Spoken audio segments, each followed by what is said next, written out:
Welcome back, everyone, to Paradise League, where we are here now with your loser bracket finals match, a best of three series coming at you between BPro and VC TRAX, with the winner of this one moving on to the grand finals to be played later today. I will be your main shoutcaster for the series, What You Got, and I will be joined here by Fa, who was casting the last series, as Doze has departed us to play in this series.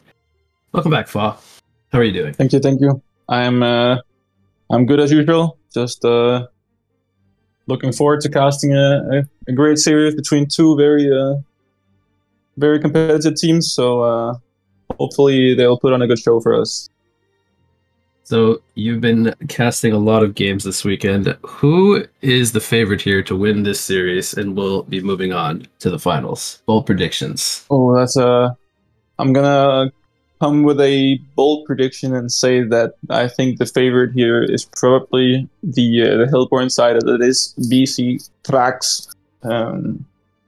Since I think although they did seem to perform worse against post-haste gaming than BPro did yesterday, I still think that they, generally speaking, should be the superior team. But we have seen BPro make upsets previously, and even though they can occasionally be the underdog, they still sometimes could just come out on top in a very strong fashion. So I'm gonna go with BPro 2-1 today. BPro is gonna pull this one.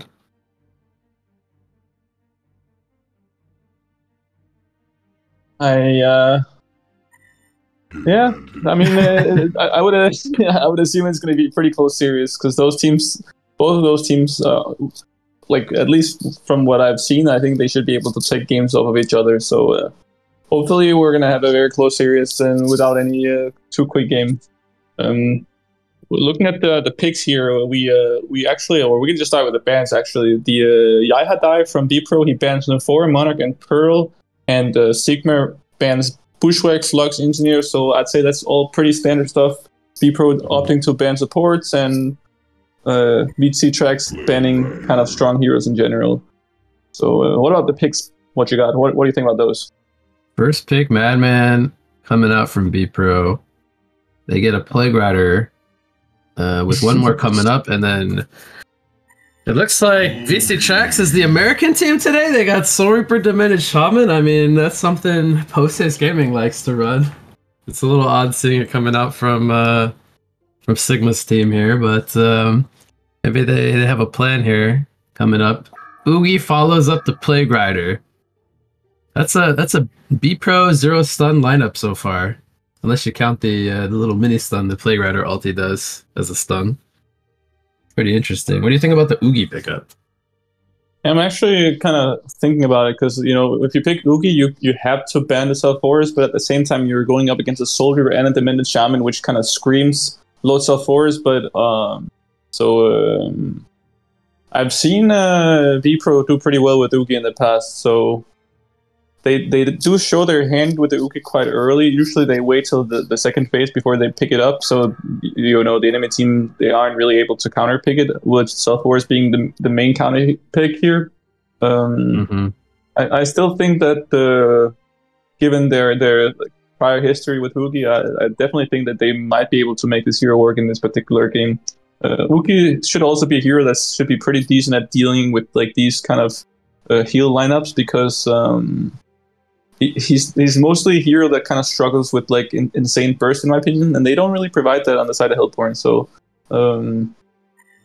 they do have really strong lanes, which is one thing that Oogie might struggle with, because I don't think he's necessarily the strongest laner, but if they play their cards right, maybe they'll be able to get through the laning phase in a pretty reasonable manner.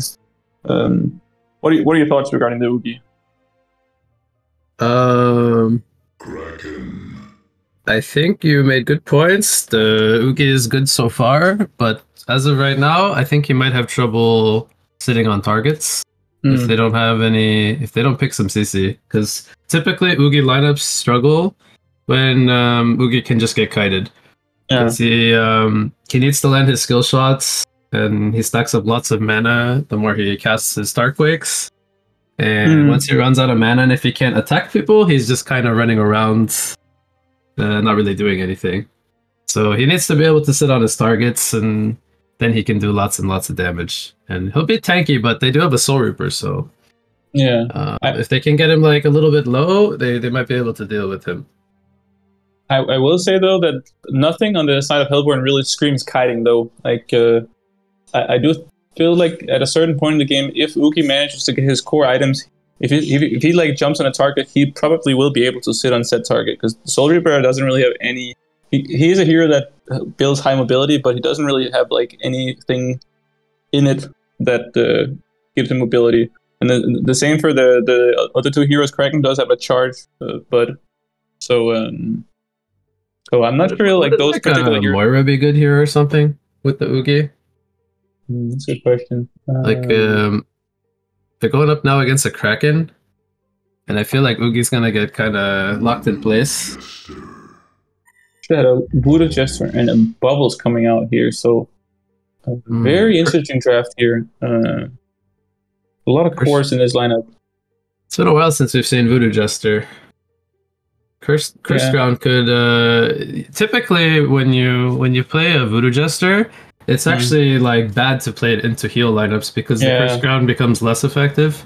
So I almost feel like that's a bit of a weak pick for this game. Yeah, like if I was to see a Voodoo Jester picked up, I would typically just draft heals, because then the Curse Ground is almost useless. Yeah. But, no, I definitely agree with you. It's definitely they pick up a sorry. No, go ahead. I was just gonna say they pick up a Bubble, so they'll have some CC control, but it's very heavily countered by Shrunken Heads, this BPro lineup. Yeah, the Legion team, like outside of the Uki, they are like a pretty fragile team in terms of like the health pools, and they have like no healing. So the Hellborn team, they have like pretty beefy strength heroes in conjunction with the like 2 healing intelligence heroes. So it might be a challenge for the Legion side to be able to actually get kills, while at the same time they are heroes that are exceptionally fragile. So if they get initiated on, they might be like where I'm trying to go with this is that I do think that they might be in a risky situation a lot of times, where they can't really afford to make a lot of bad plays here. So they last picked Draconis for Sigma. Or, well, he picked it for himself, I should say. But this is something they have ran in the past from time to time. And they're looking to... Well, Mex tipped bottom to Ward, but it looks like he will not be tri-laning down there. So I was going to point out that would be kind of a weird tri-lane. Kraken, Scrap, and Demented Shaman, but he's going to walk all the way back to the top lane to lane with Soul Reaper. So it looks like they're doing a 2-1-2. Kraken dual lane is pretty interesting. Yeah, I don't think it's like necessarily bad, but it's not something we see often. Usually Kraken is ran more in a solo lane. So I guess they're looking to at least try to contest what they believe will be the Ugi lane down here. Do you think that will be like a good mana lane they're trying to do here? I mean, Scrap is a really strong laner, and I think Kraken actually, after the buff to his splash, he's actually a pretty decent laner as well. I think it actually does, even though I think the Soul Reaver should have the favorable matchup, even one on going up against a Madman. I think it makes sense that you would send the Demented Shaman top lane, because he also has the purpose of stacking jungle for the Draconis. So I don't think his efforts will be kind of useless on the top lane. He can kind of give the Soul Reaver the edge to the point where the Madman is not going to get anything on the lane, while still kind of skyrocketing the GPM for the Draconis if he plays his cards right. So, I think that's the idea behind the Demented on the top lane. Because there's obviously the Draconis is going to have a rough time going up against both the Bubbles and the Plague Rider denying creeps in the middle lane. So I think the plan is just to rotate the Draconis into the jungle at an early point, and then have the Demented maybe take over the middle lane to take whatever is left on the lane. Yeah, that's why I was wondering if the Scrap laning with the Kraken was... I was thinking more of the Scrap being more of that stacking support for the Draconis, but at the same time, the way they're laning it now, they can at least not let Oogie free farm. Actually, I'm to some degree I kind of agree with you, because I feel like also it's nice to have the additional healing from the minute on the long lane. But I do think Scrap provides probably more pressure than a diminished shaman would. The hero just has very sharp. I'm just watching this mid lane because I think Sigma could be very vulnerable to a first blood here, going up against the. If the Plague Rider catches him with the Restrain plus the Shell Surf, they're gonna maybe. Oh, he gets the Contagion nuke actually. Do you think that like the Earthblight is better or worse than the Contagion we're trying to kill here? I still think, well, I understand the idea that the Restrain is going to be like pretty troublesome, but the thing is, like, they have very little kill potential with those two heroes. So I feel like even if it lands the Earthbind, I just don't really see how they're going to be able to kill the Draconis. Whereas I feel like the damage from the Contagion might be like superior to the Restrain, so you can actually just poke a little bit at the same time, you know. He's only on 3 lasted so far. Well, 5 now, maybe about to be 6 as Bubbles goes for the bot rune. Has his bottle already. But Shaman is now in the mid lane. Looks like Mex already did make double stacks for Draconis. Only level 2 though, so he's gonna do this pretty early. In bot lane, the Bloodlust comes in on Voodoo Jester. So the Kraken scrap lane is already doing a good job down here. Yeah, it seems like this charge from the Kraken was on cooldown, so they probably must have landed some kind of either they just charged forward and like it pressured him, or he must have been like charged into a tree or something. So okay.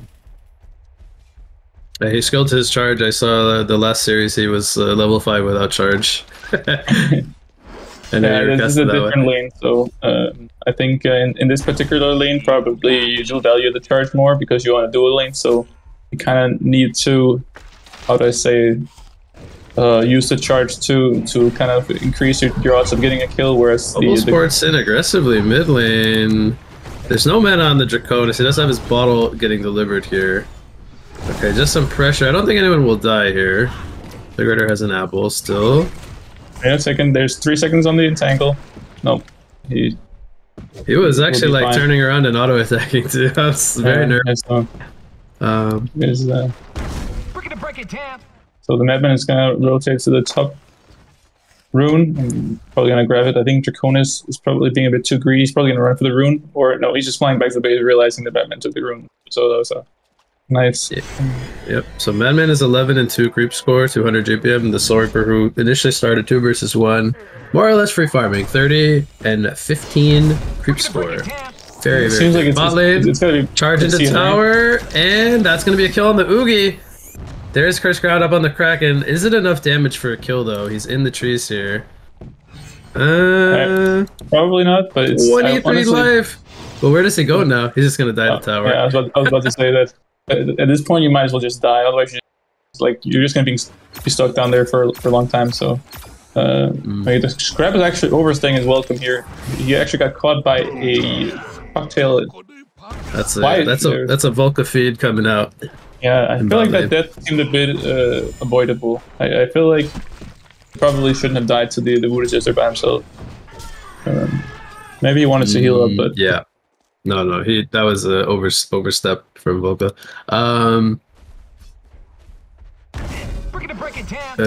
VC TRAX is leading currently by 900 gold, and I think a big part of that is not only the Soul Reaper, but the Draconis is already starting to take jungle stacks.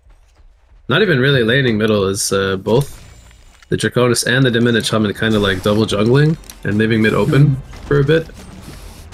Yeah, I mean, obviously they're doing whatever they have to do, because I don't think Draconis will get that much out of the middle lane, but the Draconis is actually rotating to the bottom and trying to set up a gank here with the Kraken. Yep, here comes the volcano. It jumps in onto Oogie. Oogie's gonna get denied actually by Navi. Good deny. Sigma's gonna die in response, so that actually ends up being favoring BPro as both the big cores end up falling for both sides. Bubbles here with a DD. Has a bottle sip, but I don't think this is enough mana to go for a chase kill. That was a very nice rotation coming out from the Bubbles, immediately TPing as soon as the Draconis shows up. I don't know if he actually started TPing beforehand, or if he just TP'd the moment that he saw the... Because he was very quick to respond there. They don't have any wards that like suggest that the Draconis actually like would show up to that lane. So just a very quick reaction from Dozo or some kind of foresight that there was going to be something going on in the bottom lane. So very well executed there. So the bubble is almost up to 400 given this point. So top lane, Oogie ported in, Soul Reaper could go down here. Heal comes in from Shaman and the Unbreakable. They look to turn it around. Madman goes down with the demonic execution and final auto attack, taking him out. Clutch timing there from Mex. Gets there in the nick of time to save Soul Reaper. That was so the Soul Reaper we just bought a straight post haste now.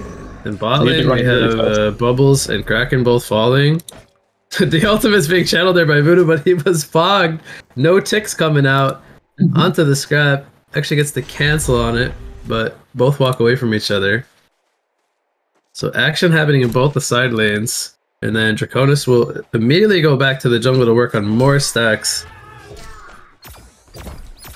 Yeah, it seems like, well, Vulka actually goes down to the Madman, so there's some rotations coming out from the Legion side here. It's trying to, you know, they're actually rotating the Oogies at the top lane and the Madman staying bottom, so they decided that they don't want to be phasing off the Madman up against the Soul Reaper as well as the Oogie against the Kraken, so... but I don't know if the Oogies has a better time in the long lane, because as it stands, he has no boots currently, so... he's gonna have a difficult time finding farm in the top lane, I feel. So, again, Soul Reaper avoided that death. He continues to be the top farmer in the game. He opts to go for the first item post haste. This is not something we typically see like often, but perhaps on the Soul Reaper could make a lot of sense to, you know, be able to increase his own mobility, but also to perhaps join in some ganks on this mid and bot lane, perhaps. But I'm curious as your take on the first item post haste here. You know what? Actually, I don't dislike it. I've seen people do it before, and I can definitely say that it's difficult to play against someone who has an early post haste. Like falls, curse ground. So Soul Reaper's actually chasing the Oogie here. He might actually be able to run down the Oogie here. He does land in Judgment. Will he be able to connect no charges on power supply. The single tree is saving Oogie soul-handedly, so... Oh, and he had demonic execution up actually, so he just couldn't get the vision to cast it. In the lane, the tower falls. I gotta say, I am a bit surprised that the Legion's mid tower falls before the Hellborns, due to Draconis being so present in his own jungle. I'm actually very surprised that they were able to take Legion's tower first. Well, I mean, I fully agree. Although the Plague Guard does kind of, you know, lower the creeps in the way when he starts denying his own creeps. So, but I just think that they were probably pushing the tower while Bubbles was trying to set up stuff on the bottom lane. Smoked up, Voodoo Jester top, Madman stalking in, but they're just gonna barely miss the Soul Reaper as he gets into the tree line. Order Sight comes down. They will see him. They might go for a dive here. Here comes the stun from Voodoo. Here comes the fly from Draconis. This is going to be a dead Soul Reaper though, it's too much damage. Volcano is down. They're going to maybe take out the Voodoo Jester here as the Soul Trap gets applied. That's a legendary streak from Navi going to Volca. So 450 gold to scrap. Madman and the Plague Rider just walk away. I would have liked to see the Draconis pick up the kill there instead of the scrap. So the Draconis actually decided to go for Steam Boots, which is quite unusual in Draconis. What's your thoughts on that? It's something that Draconis players used to do years ago.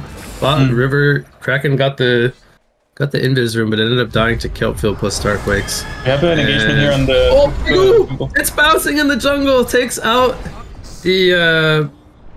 the scrap, but not enough damage on the Draconis as they killed off the creeps first. Plague Rider dies. 1-for-1 change coming up. Yeah. I was gonna say, it's not something very common nowadays to go Steam Boots Draconis, but it was like playing more of a tanky style Draconis with like Steam Boots and Sanitarius. This was like many years ago, of course, but we don't really see that style anymore. It's mostly like Ghost Marchers and Dreamcatcher and then bigger items like Mock and more carry-ish items nowadays. Yeah. So it's interesting to go the Steam Boots on the Draconis. I think a big part of it is he had a movement speed nerf like I actually don't know how long ago it was, but basically he got a bit slower in his like overall move speed, so I don't think Steam Boots feel all that great on him. Nope, I agree. I try both quite a bit. I don't hate Steam Boots by any means, but I do feel like Draconis kind of to some extent kind of relies on mobility. And a lot of times, if you have Steam Boots, you just don't have enough mobility. So hopefully, he might go for like an item like an Energizer or something to compensate for the lack of mobility that the Steam Boots provide compared to the Ghost Mattress. Yeah, with the Draconis, you typically want to be more like chasing your opponent than sitting and just right-clicking, which is what the Steam Boots would kind of give him the benefit from. And so we actually have action bot lane. The Minute Shaman should fall here. Curse Ground and the Voodoo Jester ultimate was down. Madman has a power supply. He's in the front lines here. Gets hit with the Cataclysm. Draconis doesn't have mana for the breath, but he does have the Soul Trap and the auto attacks. This should be enough to take down Madman. Meanwhile, Kraken and Scrap and Soul Reaper are looking for more, but there is an army of BPro heroes here ready to engage. They don't have Kelpfield at the moment. Here comes a play. It's bouncing back and forth. Takes out the Scrap. Kraken getting stunned up by the Acid Cocktail. Soul Reaper out of mana. No more heal is going to come in, but they take out the Plague Rider. And Curse Crown is applied on the Kraken. Release the Kraken coming out on the bubbles. He cannot port out of that, even with the take cover. And he falls. The Restrain holding him in place as Pizdun picks up the double tap. And Navi will have to walk away from this bottom lane, which will probably mean this tower is going to fall to both the Soul Reaper and the Kraken. Yeah, that's definitely what you want to see if you're on the side of Hellborn here. That was a really good engagement for them. Pretty important kills they got here on 2 of their cores. Actually, all 3 cores if you consider them undying 30 seconds prior to that fight. So, yeah. Seems to be putting the Hellborn team in quite the advantage right now with a 6,000 gold lead and a 2,000 experience lead. So. The only victims were the supports, the Scrap and the Diminished Shaman for the Hellborn team were the ones to fall. Yeah. So we have the Gnomes pick up on the Soul Reaper, quite standard. Draconis ports into the mid lane, trying to hold his tower, but Madman, he wants this. There's the Glyph coming out. Does have the cannon to try to get this last hit, as there's actually an engagement in the Legion jungle. Voodoo Jester probably going to go down here to the Soul Reaper. Scrap takes him out. Deny comes in mid lane from Draconis, preventing the Madman from last hitting the tower. So, getting a kill in the jungle and getting a deny on their own tower. So I'm a bit confused. Good signs for them. The Draconis picked up a Major Totem, which just suggests that he's going to go for an Energizer, but he also picked up a Helm of Iron Will. He flew in with the Volcano. Plague Rider gets a good play goo off. It's bouncing. Soul Reaper and Diminished Shaman getting to about half life. Kelfield comes in on the Soul Reaper, but it's not going to be enough damage as Diminished Shaman is there with the Unbreakable, and Doze falls on the bubbles. So they lose both the Plague Rider and the bubbles there, not being able to net any kills. And I would say that was a pretty good Plague Carrier bounce to try to get at least 1 kill, but just unsuccessful. The Oogie might be in trouble in the top lane. He's actually getting chased by the Kraken, getting hit by a charge into Whirlpool. Demented. Darkwake's coming out. Kraken trying to dodge these. Oogie trying to heal up. It's not enough, even with the Gnomes and the Primal Surge activated, it just couldn't hold this ground. This lead is becoming very troublesome for the side of Legion. The Kraken's sitting on a whopping 2,900 gold. He's either going to go for it. He might be going for a muck. I was going to say he's going to go for either Bones or just a straight portal key here. Would you like to see the portal key, or is just, you know, the Bones to try to further his lead a little bit? I think he's going to go Bones. If he's got 3,000 gold, he should... Cleaver? No, they have a Draconis. I don't think he'll go Cleaver. But I don't like him holding all this gold. I mean, he should probably buy the Bones now so he could start using it, and then he'll have the portal key within like 2 minutes. Yeah. As he's almost got enough for both. But you know, maybe he is just going muck or staff. I don't know. I hope it's Bones here, but he is saving up quite a bit of gold. He could also just go straight for the Shrunken here and just be like a man mode Kraken. I wouldn't mind that actually. Rich boy problems. So much gold, don't know what to do with it. If you go Shrunken here, can they actually kill him on the side of Legion? They're like 100% magic damage. He does walk towards the 3,700 gold. Buys a TP. Alright, I mean, I'm not sure what he's going to buy here. Minute Shaman's over here buying Sackstone for 700 gold. Kraken's buying a house. And the Soul Reaper is sitting on 540 GPM. Currently has a Gnomes, Post Haste, and Light Print with an additional 2,100 gold. So as I said previously, the Draconis actually, he bought a Helm of the Victim. So he's going to be working towards an Insanitarius to pair with his Energizer that he just bought a couple of minutes ago. Maybe Sigma's been watching some old school HoN, Steam Boots and Sanitarius. I did mention that, right? That was like an old school Draconis build from back in the days. He's going to show up to the fight with a smoke here, and there's actually an engagement on the Soul Reaper who's getting first. This would be a good kill to get right off the start. The Plague Ooze bouncing. It does take him out. Tony's doing a lot of work. Turtle dies in the background. That's a 1-for-1. Navi dies at his own tower. Draconis leading the way here on the Plague Rider. Actually gets pulled back from the Earth's Blight, and I believe that made him miss the Dragon Fire, or Dragon Flame. And Madman is also getting low. Draconis, I don't know if he can turn on his Insan. There it is, he toggles it. Can he juke some more Tarquakes? Oh, he gets the cape from Mex! He's juking. He's got a Rat Bomb in the middle of the lane here. They're trying to get Oogie to step on it. He's doing a good job of avoiding it, actually. Getting kited, though, and this is what I mentioned back at the draft, is that they don't really have a lot of CC. Madman trying to slow them up. Oogie's out of mana now, pops the mana ring, has enough for some Tarquakes, but there's just so much back and forth kiting going on in this game. Draconis going to TP out in the trees. They don't have a stopper for it. He will get out to safety. Shaman also ports out, and the remaining cast here from TRAX just runs on out of the Legion jungle. How many of these heroes are just like ready to die but just haven't fallen yet? I mean, it's like wild how low all these players are.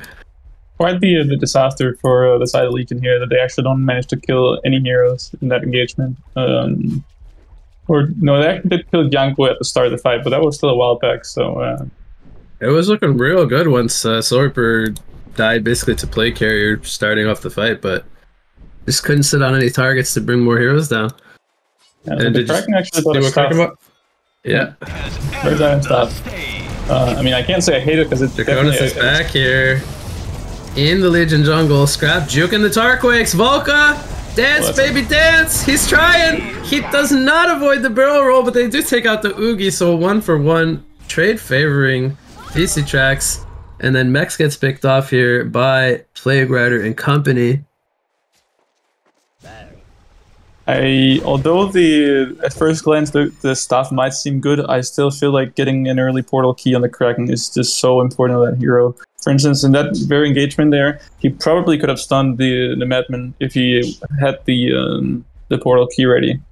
And I feel like he would have had portal key plus bones and maybe worked towards his stuff at this point if he went for the different item route. But anyway, he could have had like another 100 to 150 GPM extra. Yeah. But I don't hate it though. You still farm really fast with the staff since it lowers your splash cooldown to I think it's 3 seconds. So 3 seconds, I think. Basically, I think it, like every other attack is going to be a splash more or less. So. Do you think he'll go like DPS Kraken build and just like go Shunken plus like some big right click stuff, and we'll just see some awesome splashes in the. I do think that Kraken is one of those heroes where the item build is pretty straightforward, where it's usually just portal key Shrunken, and then you can kind of you can work towards a staff or a demonic. So I do think he's going to be picking up a Shrunken as well as a portal key as his next 2 items. Hopefully. Yeah. But, okay, anyway. Those heroes are, we have a big... He charges in, doesn't stun anybody though. Release the Kraken a little bit far forward there. They run in. Post is coming in from the Soul Reaper on the range creep there, but they are gonna turn their attention maybe to the Plague Rider. Unlucky bounces looks like comes out. Scrap breaks the chain. Plague Rider the Draconis almost falling in the background. Gets a health potion. Wants to continue fighting, but he does not have Cataclysm anymore for 80 seconds. I'm not sure why he dropped the Whirlpool so far away from those 2 heroes. I understand that he maybe expected them to walk backwards, but that was still like really far off their actual like position in front of him. So it was AoE lag. It must have been some kind of yep, AoE lag, brain lag. AoE lag. Oh, okay. You know, when your game like freezes for like a second, you just like click spell and it throws in the middle of nowhere. Did he specify that, or? Huh? Did he specify that, or? No, I'm just assuming that because it was so far away that he got AoE lag. It could have been a mouse slip as well, you know, where you move your mouse and maybe you have a slightly too high DPI, so you like kind of. It could be a lot of things.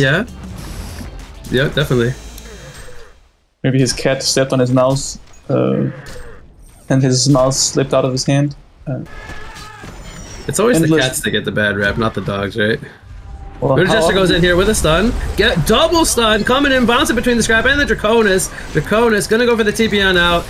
He is curse grounded though. He makes it to base, but this should be enough damage from the curse ground. Takes him out. That was a huge cocktail bounce stun from Navi into double curse. More or less deleting 2 players right off the bat.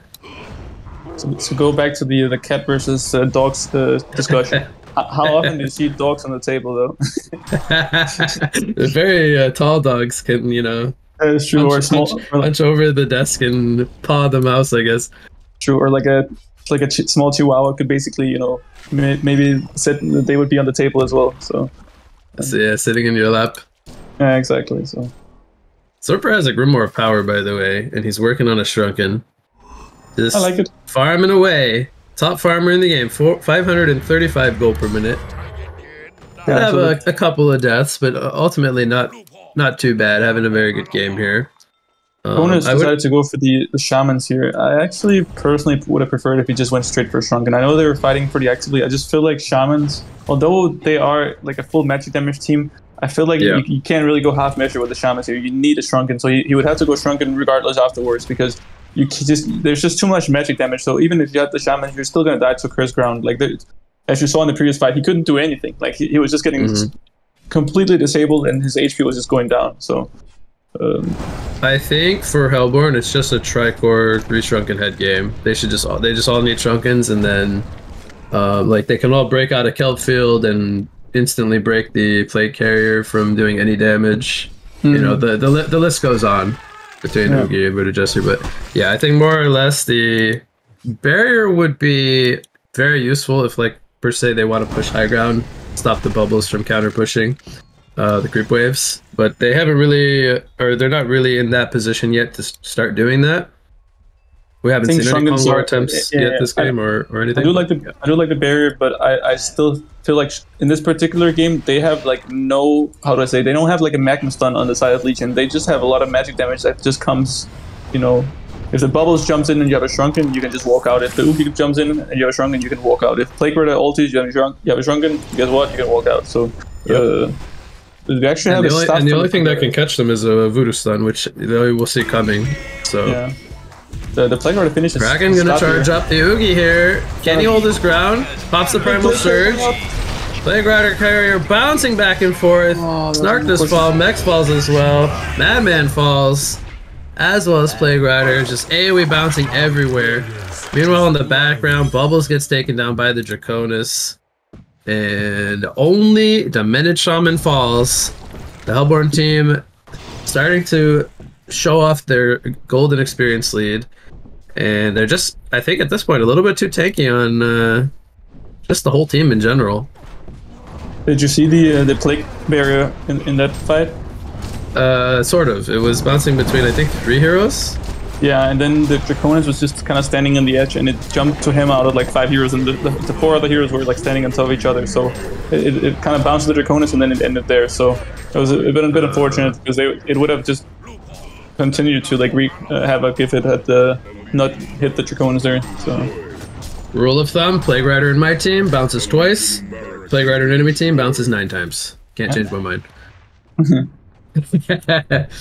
Some would say skill issue. Yeah. Oh, I saw Madman just right click on Nullfire Blade. I don't know if that's gonna be able to really do a whole lot, but yeah, circumstances are pretty tough right now. I tried going with this type of like item route myself previously. I just feel like when you go first as a Nullfire, it just never feels any good. So I think Kraken got a Whirlpool here on the Oogie again. This looks almost like an identical fight of last time. 3-man Kelfield in the background, but with Oogie already dead, the damage is lacking, and Madman turning his attention toward the top river to grab the illusion rune.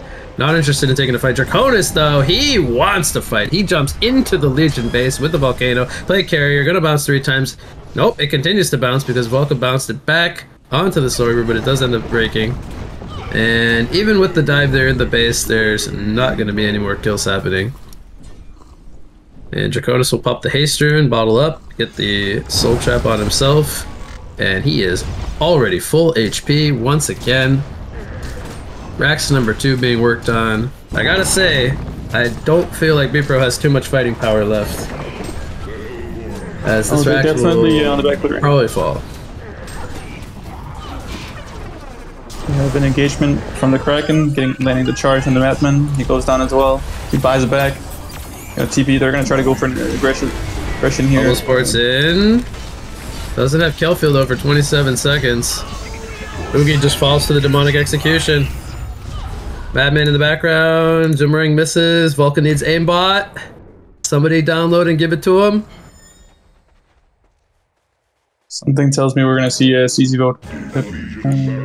That one will be in the books. Game number 1. Going the way of VC TRAX. They will take the series lead. And that'll do it here.